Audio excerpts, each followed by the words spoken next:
Kami dari kelompok 1 akan membahas tentang strategi bisnis yang beranggotakan saya, Ramdan Maulana, Saya Fikri Firdaus. Saya Nabila Ramadhani. Saya Nugrainit Manjaya. Saya Emila Ramadhani.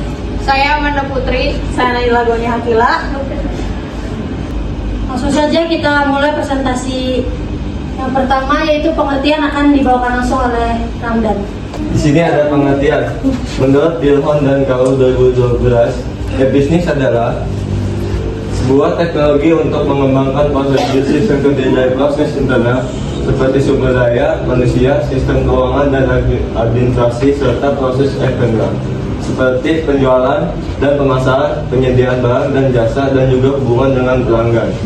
Dilhon juga menjelaskan bahwa e-bisnis adalah metode yang menghubungkan berbagai perusahaan untuk membuat sistem pemrosesan internal dan eksternal lebih efisien dan fleksibel, dekat dengan mitra dan pemasok. Dengan cara ini mereka memenuhi kebutuhan pelanggan. Next, di sini ada konsep e-bisnis. Yang satu bagi perusahaan itu memperpendek jarak. Artinya permasalahan itu dapat diatasi terutama dengan menggunakan gadget. Seorang bisa memesan apa saja yang diinginkan melalui internet. Nomor 2, luasan pasar. Jangkauan pasar menjadi lebih luas, tidak seperti bisnis konvensional yang membuka toko atau kantor masyarakat untuk bisa menjangkau calon konsumen. Yang ketiga itu efisien. Melalui sistem paperless di mana distribusi data dilakukan secara elektronik akan lebih efisien. Contohnya efisiensi waktu, pengiriman, biaya, kertas, dan tenaga kerja. Yang selanjutnya ada cash flow terjamin. Artinya perusahaan lebih terjamin karena perusahaan akan menerima kembalian terlebih dahulu sebelum mengirim barang yang dipesan oleh konsumen. Selanjutnya akan dibahas oleh Nugraini.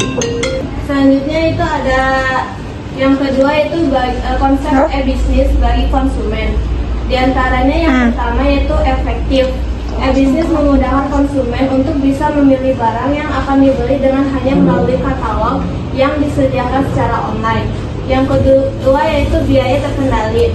Dengan adanya toko online yang semakin banyak jumlahnya, konsumen akan bisa menghemat biaya transport untuk membeli barang yang dibutuhkan. Yang ketiga yaitu ada harga murah. Dengan makin banyaknya pemilik usaha yang menjalankan e-bisnis, maka secara tidak langsung memaksa pemilik usaha untuk bersaing dalam hal harga dan kualitas barang. Yang terakhir yaitu aman secara fisik. Yaitu transaksi e-bisnis merupakan transaksi yang tidak tergantung dengan keharusan kontak fisik seperti yang umumnya dilakukan pada transaksi konvensional. Selanjutnya di sini ada perencanaan bisnis pada e-bisnis. Di antaranya yaitu menganalisis situasi. Yang kedua menetapkan tujuan. Yang ketiga menentukan model e-bisnis. Antara lain B2, B2C dan lain-lain. Yang keempat yaitu ada infrastruktur digital. Di antaranya seperti website, pembayaran, RRP, dan yang terakhir yaitu menentukan strategi digital marketing seperti SEO, iklan, dan sosial media. Materi selanjutnya akan dijelaskan oleh Amanda. Kebutuhan konsumen dan pelayanan. Ketiga, konsumen pebisnis. Contoh, freelancer menawarkan jasa penulisan kepada vendor. Ciri khas yang pertama, konsumen menjadi penyedia jasa atau produk. Yang kedua, perusahaan membeli dari individu atau konsumen. Yang ketiga, cocok dalam dunia jasa digital. Selanjutnya akan dibawakan oleh Nabila. Selanjutnya yaitu model bisnis. Alasan perusahaan menggunakan sistem e-bisnis. Yang pertama yaitu mengurangi biaya operasional, contohnya marketing, distribusi, dan pelayanan. Yang kedua, memperluas jangkauan pasar. Yang ketiga, otomatisasi proses bisnis Yang keempat, mempermudah kolaborasi dan integrasi antara berbagai pelaku bisnis. Yang terakhir yaitu memberikan kenyamanan dan kemudahan bagi konsumen. Selanjutnya akan dibawakan oleh Imelda. Model e-bisnis. Dampak positif dan negatif pengguna e-bisnis. Dampak positif, efisien biaya dan waktu. Yang kedua, akses pasar yang lebih luas. Yang ketiga, pelayanan lebih cepat dan responsif. Yang keempat, data dan statistik yang bisa digunakan untuk strategi bisnis. Dampak negatif, resiko keamanan data. Yang kedua, ketergantungan pada jaringan internet. Yang ketiga, persaingan yang ketat. Dan terakhir, potensi penipuan online dan manipulasi harga. Selanjutnya akan dibacakan oleh Naila.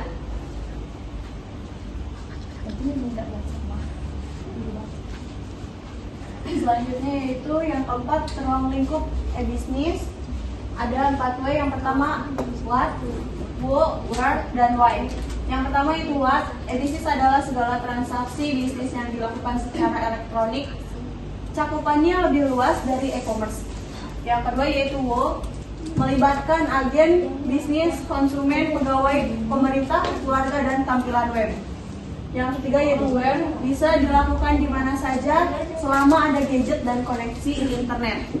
Yang keempat yaitu why, lebih hemat,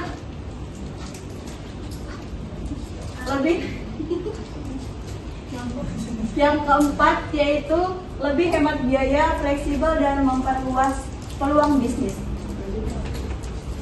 Baik, selanjutnya akan dilanjutkan oleh Fikri Firdaus. Kesimpulan, e-bisnis merupakan penerapan teknologi informasi untuk mendukung seluruh proses bisnis secara elektronik, baik internal maupun eksternal. Dengan e-bisnis, perusahaan dapat memperluas pasar, menjalin mitra kerja baru, menekan biaya operasional, dan meningkatkan efisiensi. Model e-bisnis seperti bisnis to bisnis, bisnis to konsumen, dan konsumen to bisnis telah banyak digunakan oleh perusahaan di Indonesia. E-bisnis memberikan manfaat besar bagi perusahaan, konsumen, masyarakat, dan dunia pendidikan. Namun juga menghadirkan tantangan seperti keamanan data dan persaingan pasar. Oleh karena itu, perencanaan dan strategi yang tepat sangat penting agar e-bisnis dapat berjalan optimal dan berkelanjutan di era digital ini.